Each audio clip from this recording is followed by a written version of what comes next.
What if things went different in Avengers: Age of Ultron? Last month I uploaded a video about the second phase of the Marvel Cinematic Universe, and the third scenario was for Avengers: Age of Ultron or Avengers 2. I had to pick between quite a few scenarios and even put up a poll where you were able to decide the scenario for that video, but I still wanted to make the other three timelines, so here you go. But what if that didn't happen? What if things went different in Avengers: Age of Ultron? What if the twins killed Iron Man? Okay, I know that this is now my second scenario where Tony dies. In this timeline, while Wanda is manipulating Tony, Pietro shows up and quickly kills Tony, who falls down dead. Wanda would be angry at him, but they can't really revert this, and so just leave. The Avengers would be devastated to find Tony's dead body. When they look at security footage, they find out that it was the twins.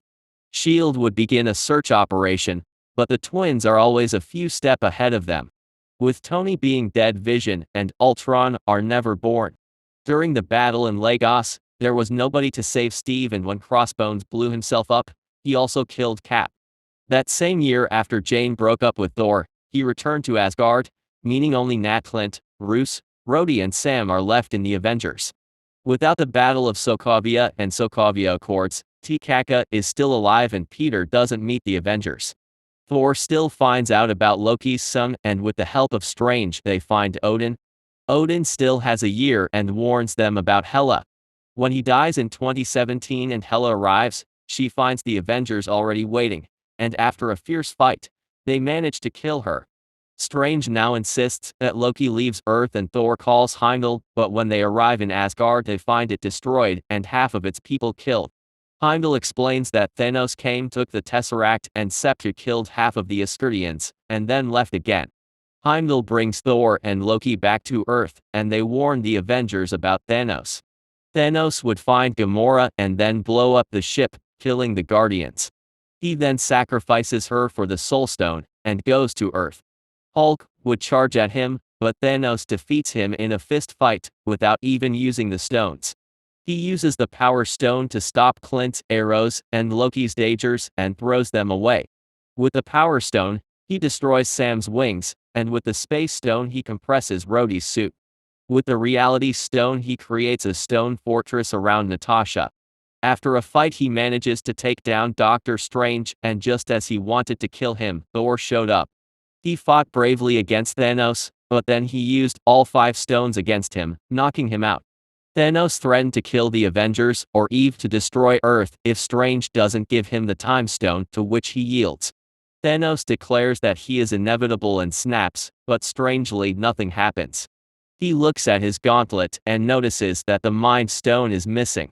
Pietro then shows up, showing off the stone and says, "Boom, you're looking for this?" Before he leaves again, Wanda jumps on his shoulders and uses her telepathy to make him fall asleep, similar to Mantis.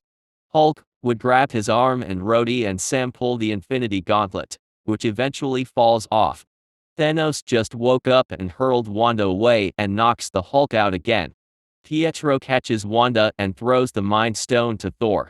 He puts on the gauntlet and inserts the Mind Stone and kills Thanos.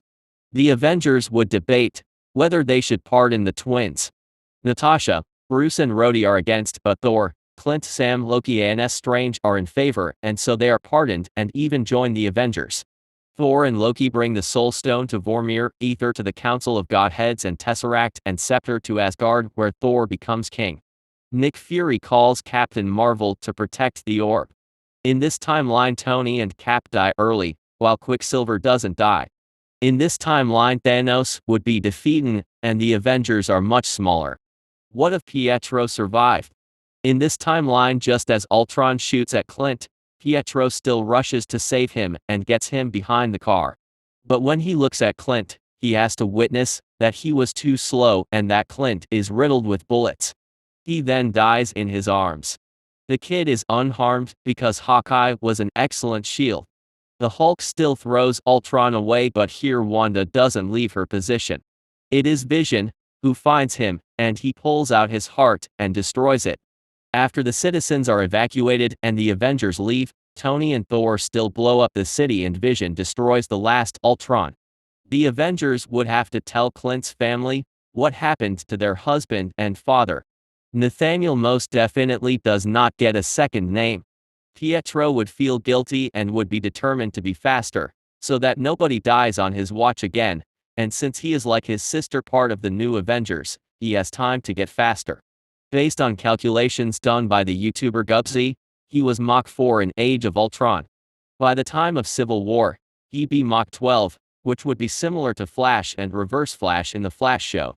In Lagos, Crossbones tried to blow himself up, but Pietro already defused the bomb, and so nothing really happens, and he is defeated and imprisoned. The Sokovia Accords, however, might still happen. Pietro obviously would support Steve for the following reasons.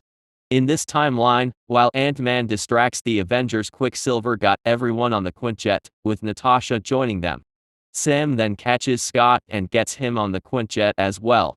Iron Man, War Machine, and Vision, who can fly, Spider-Man hanging on Vision, and Black Panther, who has a jet, follow them.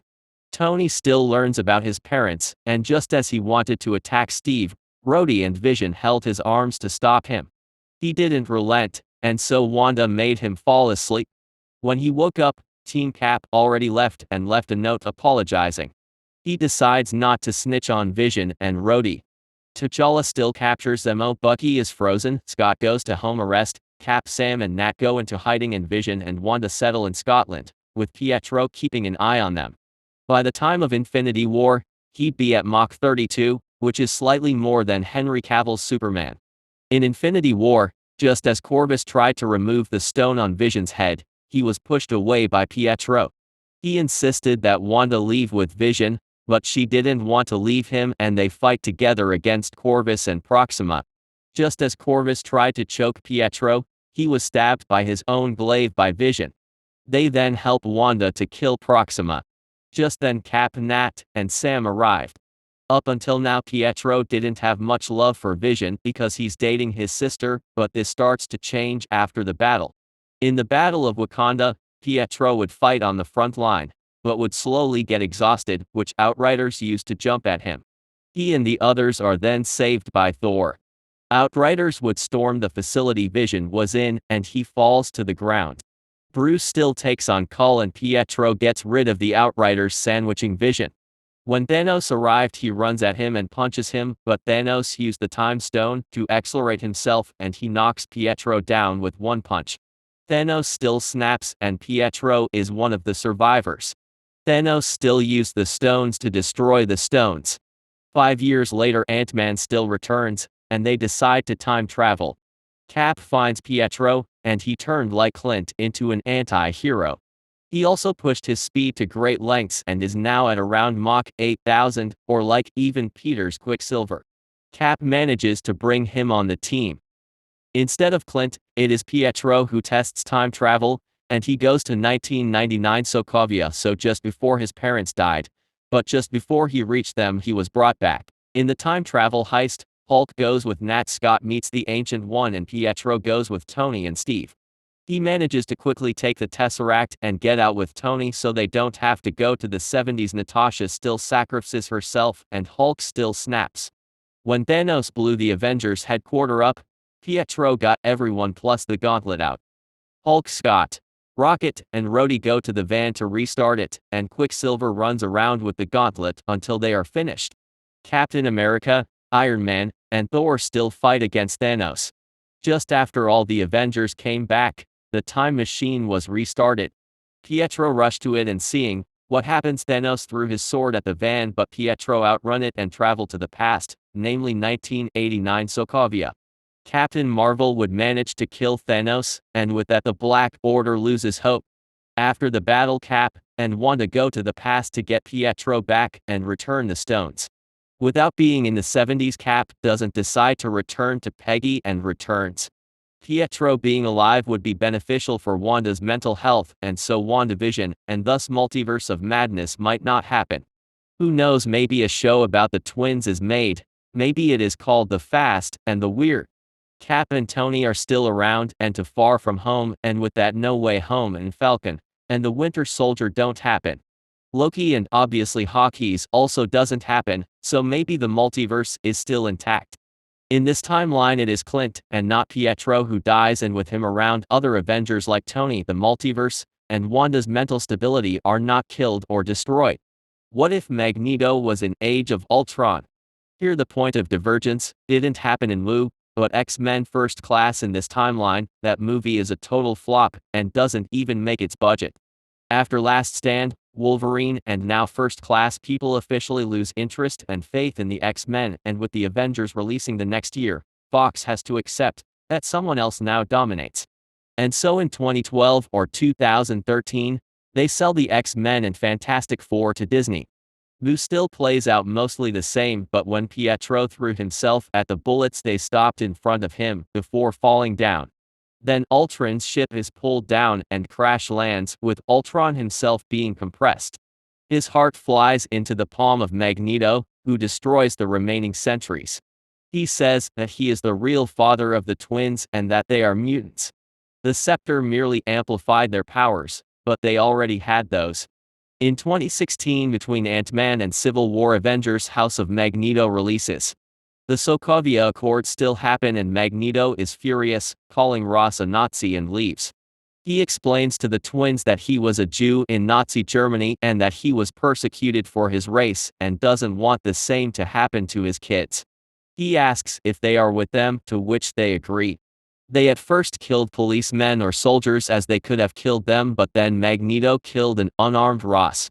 The other two were shocked, and he explains that he'd use his powers to hurt them and asks them again if they are with him. Wanda looks at Pietro and nods. He then takes her and runs away.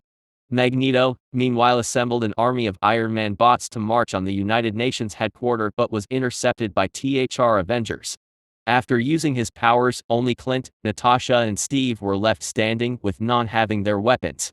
Pietro and Wanda were hiding, and Wanda has visions as if someone wants to talk to her. They return to the battlefield, where only a severely beaten Captain America is still standing. Both Cap and Magneto ask them to join their side, and the twins chose the Avengers, and tell him that they'll stop him. Magneto just laughs and asks with which army. They reply with an army of fellow mutants. In come the X-Men, namely Professor X, Wolverine, Storm, Cyclops, Beast, Nightcrawler, Rogue, Iceman, Pyro, Colossus. They fight the Iron Man army, and given that these are the X-Men, of course Magneto has to throw Wolverine away, but in the end the twins manage to defeat Magneto, and he goes to a plastic prison. The Avengers and X-Men start cooperating, and a compromise is found with the Sokovia Accords, where they can independently operate but have no legal immunity, and can be brought to court. In Captain America 3, Cap still finds Bucky, and Tony finds out towards the end what happened to his parents, but the Sokovia Accords themselves aren't really a topic. In Ragnarok, Hulk isn't present as he is on Earth, but the Revengers still manage to defeat Hela at the expense of Asgard. Heimdall would send Loki to Earth, where he meets Strange and Wong. Pietro still manages to save Wanda and Vision in Scotland, and they return to the Avengers, and then go to Wakanda, where the Avengers and Asgardians led by Loki join them. Thanos still manages to snap, and the only surviving Avengers are Cap, Tony, Thor, Bruce, Nat, Clint, Scott, Nebula, Charles, Wolverine, Nightcrawler, and Pietro. Thanos still destroys the stones, and 5 years pass until Scott discovers time travel. In the time travel plot, Wolverine goes with Nebula and returns the orb. Nightcrawler goes to Asgard with Thor and gets the ether. Charles goes with Bruce to the Ancient One for the Time Stone, and Pietro goes with Cap, Tony, and Scott for the Tesseract and Scepter, and he quickly takes the Tesseract, so no 70s plot. They bring the stones together, and it is Wolverine who snaps, as he can regenerate. When Thanos blows the ship up, Pietro still got everyone out. He still runs around with the gauntlet. The trio fights Thanos, and Charles, Scott, and Bruce restart the portal with Clint and Wolverine giving them backup. As Quicksilver runs to the portal, Ebony creates a ground shackle. Like Apocalypse, he abruptly stops and drops the gauntlet. Thanos approaches him and says that no matter how fast you are, you can't outrun destiny. Suddenly the gauntlet flies off into the hand of Magneto. He flies to the van, and the twins distract Thanos, who still opens fire with one shot hitting Magneto. He slides the gauntlet to Captain Marvel, and has a last moment with his kids, where he apologizes and admits how proud he is before he dies. Tony still snaps, killing Thanos, and similar to his funeral, The X-Men hold one for Magneto. In this timeline, the X-Men are introduced to the MCU much earlier, and Magneto becomes the antagonist in Avengers 3 before redeeming himself in Avengers 5. In these timelines, with the disappearance or appearance of characters, the timeline greatly changes in just a few years, while still keeping its core. If you liked the episode, leave a like, and don't forget to subscribe. Goodbye.